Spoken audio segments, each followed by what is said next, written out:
ഞാൻ ശർക്കര, ചെറുപയർ, തേങ്ങ എല്ലാം കൂടി മിക്സ് ചെയ്തിരിക്കുക കേട്ടോ. ഇതിനെ ഒന്ന് ലേശം നെയ്യോ എണ്ണയോ ഒഴിച്ചിട്ട് ഒന്ന് ചൂടാക്കട്ടെ കേട്ടോ. അപ്പോൾ അതിനു വേണ്ടി ഞാൻ ഇത് മൂന്നും കൂടി ഇപ്പോൾ മിക്സ് ചെയ്തിരിക്കുകയാണ്. നെയ്യ് ഒഴിച്ചിട്ടുണ്ട് കേട്ടോ. നെയ്യ് ഇതാ കുറച്ച് ഇതാ. എന്നിട്ട് ഞാനിതിനെ ഈ ചെറുപയറിനെ ഞാനിതിലേക്ക് ഇടുകയാണ്.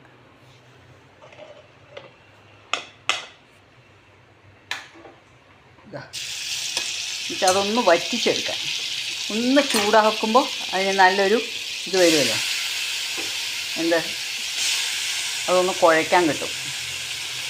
ഇതൊന്ന് ഉണ്ടയാക്കാനുണ്ട് എനിക്ക്. അപ്പം അതിന് വേണ്ടിയിട്ടാണ് ഞാനിത് ഇട്ടിരിക്കുന്നത് കേട്ടോ. ഒന്ന് വെടിയട്ടെ. ഇതാണ് ചെറുപയറും ഉണ്ട. ഈ ചെറുപയറും ശർക്കരയും തേങ്ങയും കൂടെ ഇങ്ങനെ ഉണ്ട പിടിച്ചിരിക്കുകയാണ്.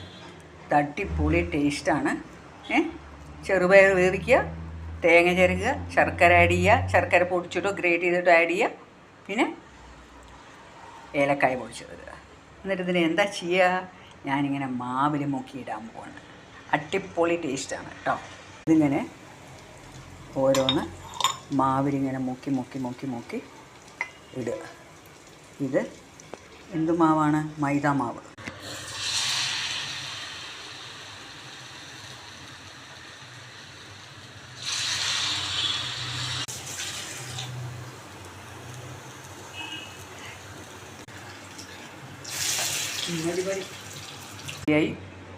ഇതാണ് സുഹിയൻ.